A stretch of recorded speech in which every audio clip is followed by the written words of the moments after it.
Bismillahirrahmanirrahim. Assalamualaikum warahmatullahi wabarakatuh. Apa khabar semua anak-anak pelajar tahun 3? Okey, Ustaz doakan kamu semua berada di dalam keadaan yang sihat sejahtera. Okey, jadi pada hari ini kita akan teruskan lagi sesi pembelajaran kita di dalam mata pelajaran ibadah. Okey, jadi sebelum itu, jom kita bersama-sama dahulu membaca doa sebelum belajar. Bismillahirrahmanirrahim. Allahumma aftah alaina hikmataka wanshur alaina min khazaini rahmatika ya arhamar rahimin. Amin ya rabbal alamin. Okey, jadi anak-anak pelajar tahun 3, hari ini kita akan teruskan lagi pembelajaran kita di dalam tajuk mandi wajib.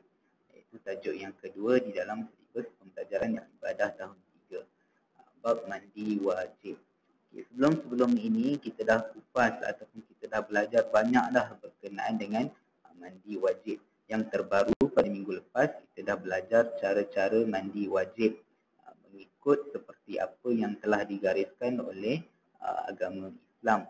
Okay, Ustaz harap kamu dah boleh jelas dan fahamlah berkenaan dengan cara-cara mandi wajib, dan Ustaz harapkan kamu dah belajar dah cara-cara, kamu dah praktik dah buat latihan dah cara mandi wajib itu. Sebab dia tak ada jauh beza pun dengan mandi-mandi biasa yang kita mandi setiap hari. Cuma dia ada perbezaan sikit dari segi rukun dan niat lah. Segi rukun. Okey, boleh jelas. Okey. Jadi pada hari ini kita nak tengok ataupun kita nak belajar tajuk apa pula? Okey. Pada hari ini kita akan lihat kepada pelajaran yang ke-7, iaitu berkenaan larangan ketika berhadas besar. Okey, jadi sebelum itu Ustaz nak kamu keluarkan buku teks ibadah tahun 3. Okey, buku ini. Okey, boleh buka di muka surat 45. Okey, muka surat 45. Okey. Jadi berkenaan dengan mandi wajib ataupun kita sebut sebelum ini mandi wajib, kita perlu mandi kerana kita berhadas besar. Jadi sewaktu kita berhadas besar, sebelum kita mandi wajib, pada ketika itu ada perkara-perkara yang kita tidak boleh lakukan ataupun larangan perbuatan ataupun perbuatan-perbuatan yang dilarang kita buat ketika berhadas besar. Ingat ini adalah ketika berhadas besar, bukan selepas kita telah mandi wajib. Jadi ketika kamu berhadas besar, sementara menunggu mandi wajib, di antara itu dia ada perkara ataupun ibadah-ibadah yang kita dilarang lakukan waktu itu. Jadi kita akan tengok. Okey, kamu juga boleh tengok dalam buku. Okey, dekat sini ataupun dalam buku dia ada beberapa perkara yang kita tidak boleh buat ketika kita sedang berhadas besar. Kita tengok yang pertama, iaitu ketika berhadas besar kita dilarang untuk menyentuh atau membaca Al-Quran.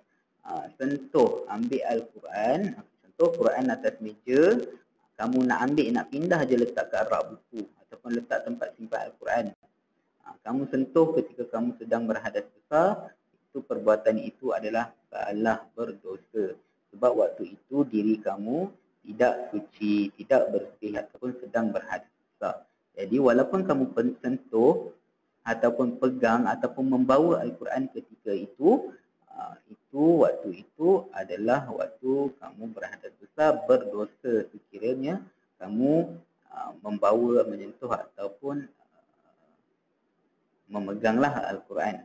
Ataupun membaca Al-Quran, membaca pun tidak boleh. Membaca Al-Quran, contoh kamu nak baca surah Al-Baqarah, surah An-Nisa dan sebagainya daripada surah-surah Al-Quran, tak boleh juga. Nak membaca, walaupun kita tak sentuh Al-Quran, tapi kita nak baca ikut mulut, tidak boleh juga.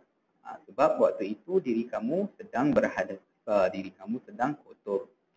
Tetapi ada ulama-ulama dah bahas, kalau zikir, contoh ada dalam Al-Quran dia merupakan bacaan zikir, tapi dia ayat Al-Quran.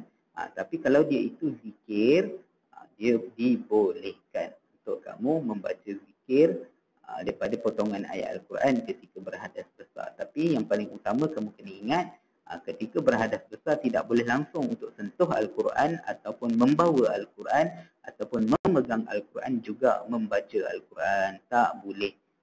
Faham? Boleh jelas? Okey. Kalau nak buat, kena mandi wajib dahulu. Okey. Itu perkara yang pertama. Yang kedua adalah tawaf. Tawaf ini adalah kita mengelilingi Kaabah ketika kita sedang melakukan ibadah umrah dan juga ibadah haji. Jadi untuk ibadah tawaf ini, dia syarat sah ibadah tawaf ini mestilah berwuduk ataupun kena ada wuduk. Jadi bila ada wuduk, mestilah tubuh badan kamu kena suci. Jadi kalau kamu sedang berhadas besar, sedang kotor, tak boleh lakukan ibadah tawaf. Kalau kamu lakukan juga, kamu berdosa dan juga ibadah tawaf kamu itu tidak diterima selagi mana kamu tak mandi wajib. Kalau kamu dah selesai, dah berhadas besar ataupun dah mandi wajib, barulah boleh lakukan ibadah tawaf. Itu yang kedua. Yang ketiga adalah ibadah solat. Solat pun kamu tak boleh lakukan, walaupun solat sunat, tak boleh lakukan ketika kamu sedang berhadas besar. Macam Ustaz cakap tadi, sebab waktu itu diri kamu sedang kotor, tak boleh untuk lakukan ibadah solat. Mahupun ibadah solat sunat. Solat sunat pun tak boleh buat, apatah lagi solat yang wajib.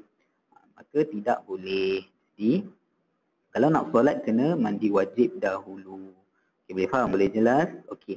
Dan perkara yang keempat adalah ketika kita berhadas besar, kita tidak dibolehkan ataupun kita dilarang untuk iktikaf di masjid. Iktikaf ni tahu tak yang iktikaf? Iktikaf ni kita duduk di dalam masjid. Duduk dalam masjid.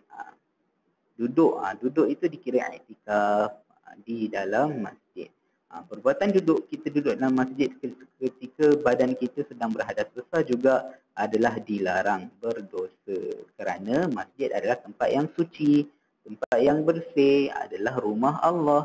Jadi kalau kamu kotor, macam mana kita nak duduk kat rumah Allah sedangkan diri kita ini kotor? Jadi kena mandi wajib terlebih dahulu.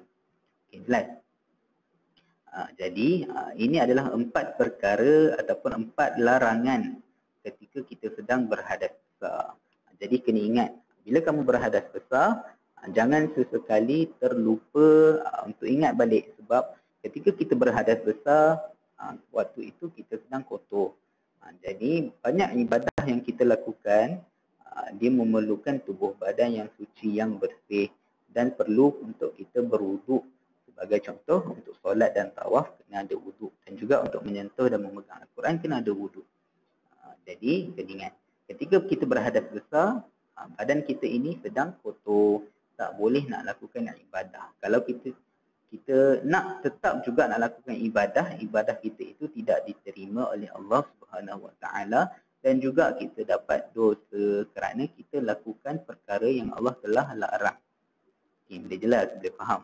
Jadi kalau kamu nak lakukan semua perkara ini, pastikan kamu mandi wajib terlebih dahulu. Okey, boleh jelas? Okey, jadi cukup sekadar itu sahaja pembelajaran kita pada minggu ini berkenaan dengan larangan ketika berhadas besar. Okey, tak banyak pun yang kita bincangkan pada minggu ini. Cuma walaupun tak banyak, Ustaz harap kamu faham 4 perkara utama yang kita dilarang untuk lakukan ketika kita berhadas besar. InsyaAllah kita berjumpa lagi di dalam sesi pembelajaran pada minggu hadapan dengan tajuk yang baru. Sekian dahulu untuk waktu ini. Assalamualaikum warahmatullahi wabarakatuh.